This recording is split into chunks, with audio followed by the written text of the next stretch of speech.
Practically, you try one small test the next time that whisper says, "You're not enough," stop and say aloud, "This is not mine." Close the app for 5 minutes, breathe, and notice what else is there. You begin to recognize that the critic is an external script and not the whole of you. When you do this repeatedly, you break the pattern, you transcend the automatic loop, you reclaim your attention, you remember your inner voice instead of the program. Up next, we will name those forces one by one, the modern Archons, and make them visible so you can recognize them instantly. You'll learn how each one operates, where it lives in your day, and what to do the moment it calls your name. Get ready. Once you can see the puppeteer, you stop dancing on the strings. What if the world you live in runs on a hidden operating system, not of code, but of fear, shame, and fate? If in the last section you met the lost voices of the Gnostics, now you discover the one map they use to explain how we stay trapped. The Apocryphon of John from the Nag Hammadi library pulls back the curtain. It names a maker called Yaldabaoth, and a cadre of Archons who seed a counterfeit spirit that clamps your perception. Today you will see that this is not myth alone. It is a psychology of control described 2,000 years ago, and it is still running in you now. The main idea is simple: the Archon operating system hijacks attention. Think of it like a malicious app on your phone. Every time a notification dings you, a tiny impulse reroutes your focus. The Apocryphon of John calls those impulses powers that trap your spirit. In modern terms, they show up as intrusive labels: "You're not enough," comparison spikes when you scroll, and that shallow breath panic that locks you into a story you didn't write. This is a fate loop.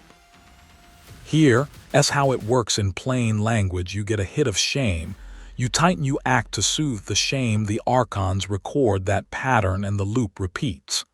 The ancient text names the actors. The modern world supplies the interface: social feeds, voices of authority, and internal critics.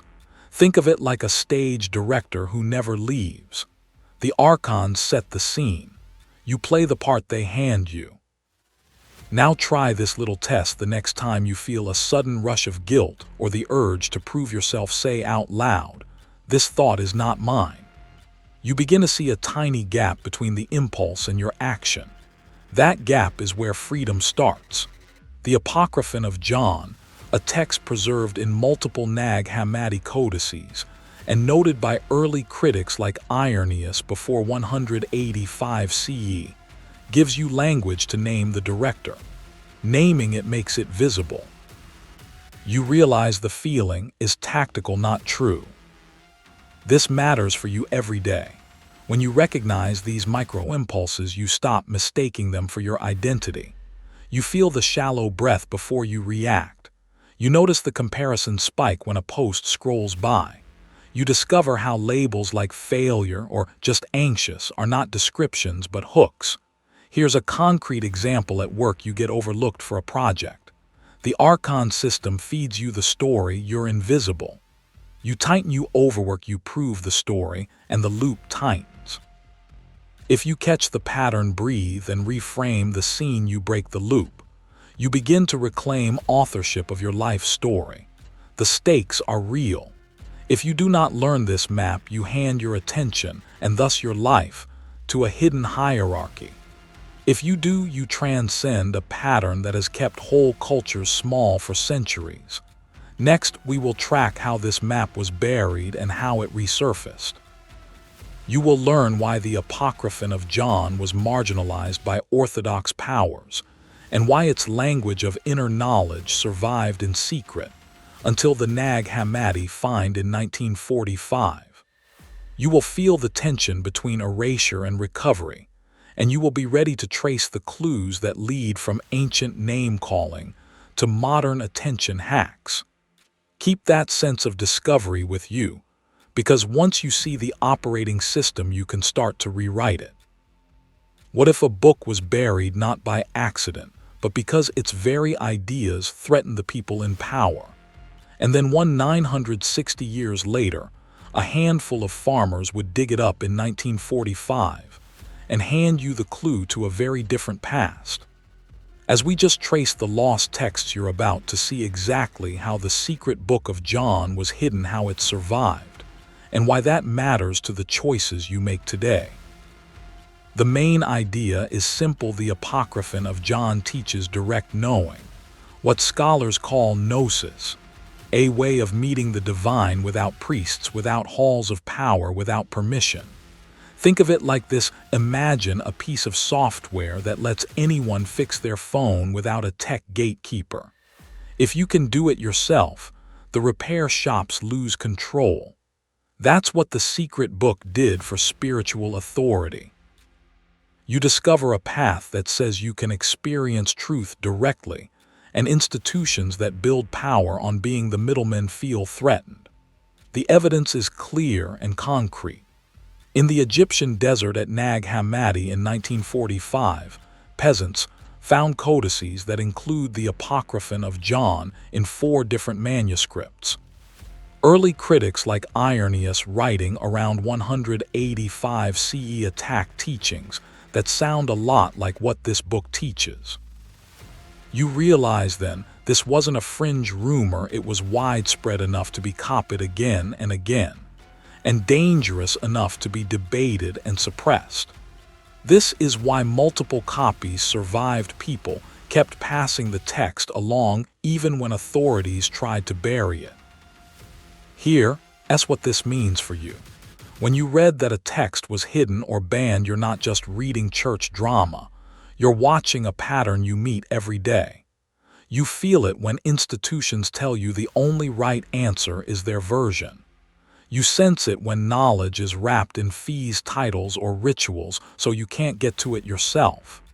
The secret book's story teaches you to ask, am I being guided or am I being mediated?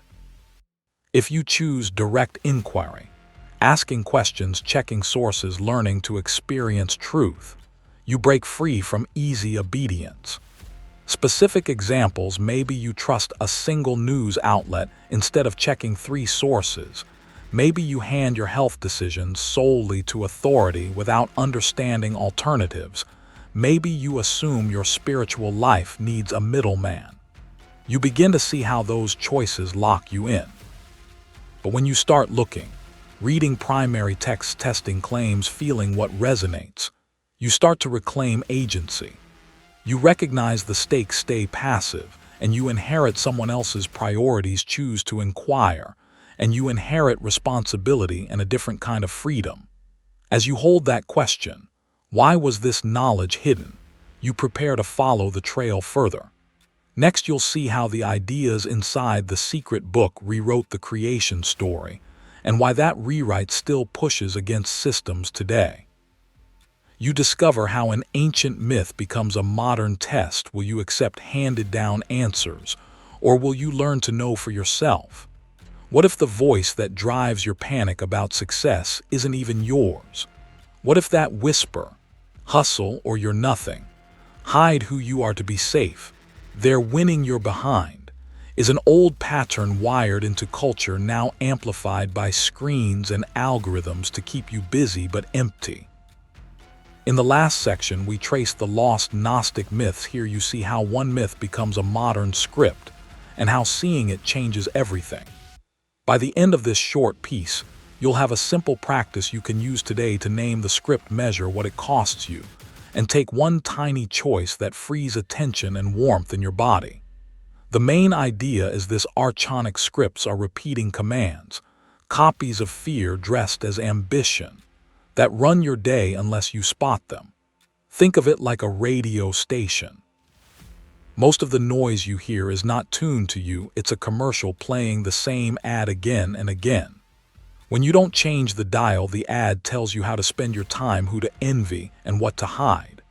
The ancient Gnostic text called the Apocryphon of John, found among the Nag Hammadi scriptures, names similar forces, lesser powers that cloud human knowing so the spirit forgets itself.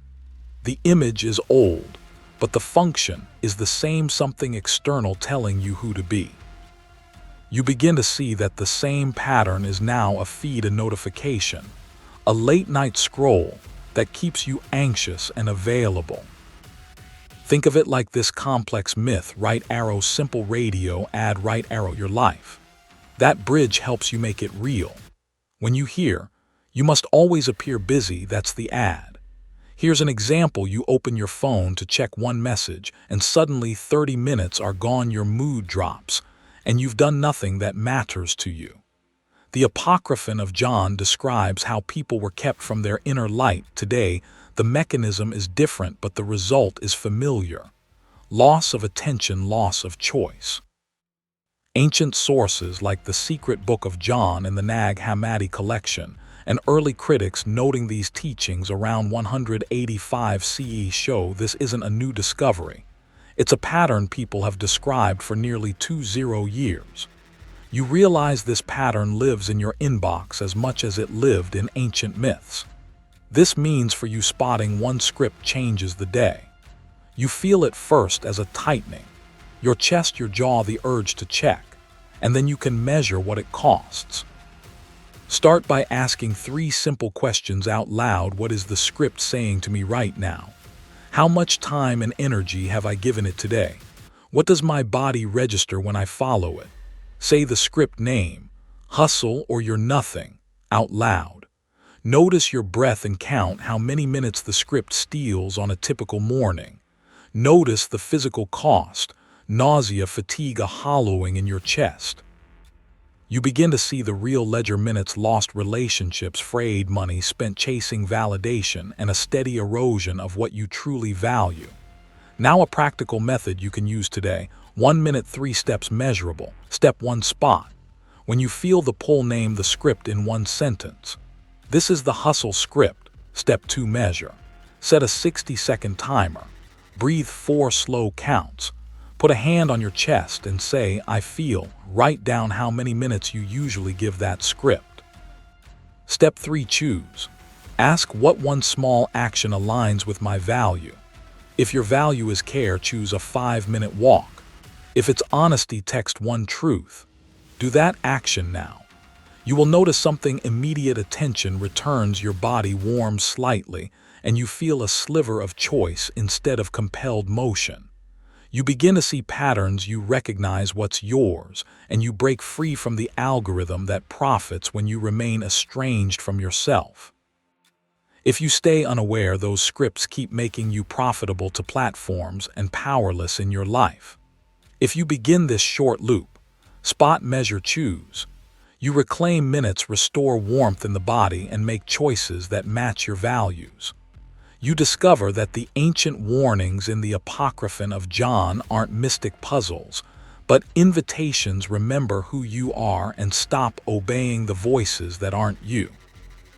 Next, we'll follow those scripts into the places they hide: your feed, your inner critic, your relationships, and show how to dismantle them in real systems, not just one-off wins. You'll learn where the profit flows and how to protect your attention so you can build a life that actually fits you. What if the chaotic voice inside your head, the one that jumps on envy, fear, and anger, is not actually you?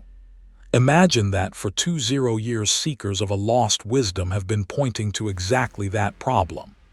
In the Apocryphon of John, a Gnostic text preserved in the Nag Hammadi, discoveries ancient teachers name the culprits Archons, false rulers' voices that keep your attention trapped in fear and reaction. You hear that and you begin to see your life differently. In this section, you discover a simple 3-step ritual drawn from that old logic, a practical way to break identification and reclaim your attention right now. The main idea is clear: you are not the running commentary. Think of that inner voice like a radio station playing in the background, sometimes useful, often loud and distracting. The 3 steps are: remember, name, seal. Step 1, remember each morning for 90 seconds you anchor with one phrase. Say it aloud or hold it in your body. I come from fullness, I am not this voice. This is not mystical fluff. In the Apocryphon, the self's origin is beyond the Archons, a source of fullness you can realign to. Step 2. Name when a trigger rises: envy, fear, wrath. Ask, who is speaking? Label the impulse plainly: envy, not I; fear, not I. Naming creates distance. Think of it like spotting a bad weather alert on your phone. You don't become the storm, you see it and prepare. Step 3. Seal. Take 12 steady breaths, soften your gaze, silence notifications. Then pick one single heart-led action to ground you. The breath acts like a lock on the old reflex. The heart-led choice rewires attention toward meaning. These are small, repeatable moves that retrain your nervous system from reflex to presence. Here, that's what this means for you in everyday life. When you wake up, you feel that pull to check news or comparison. Do the 90-second remember instead, and you start your day aligned. At lunch, if a text sparks irritation, you name it. You ask, who is speaking? And you say, not I. You stop being hijacked. Before sleep, seal with 12 breaths and one simple act, maybe a short gratitude note or a walk, and you close the loop with calm. You will notice small changes fast. You discover urges lose their power. You feel more moments of choice. You recognize when attention is being stolen. If you keep this morning, midday, night rhythm, your mind begins to rewire. The stakes are real without a method. You stay at the mercy of reflexes. With it, you break free and reclaim your life. You transcend reactive loops and remember that your true source is larger than the shouting inside. You begin to feel steadier. You sense more freedom. You remember a quieter authority within. Imagine a world where this becomes normal: workplaces where people pause for 90 seconds before meeting, schools that teach naming emotions before exams, communities that close phones and choose one heart-led action together. You realize social media's speed slows down. You recognize that attention becomes a shared resource rather than a commodity. The ancient texts like the Apocryphon of John warned about attention being trapped by the Archons. Now you have a practical antidote.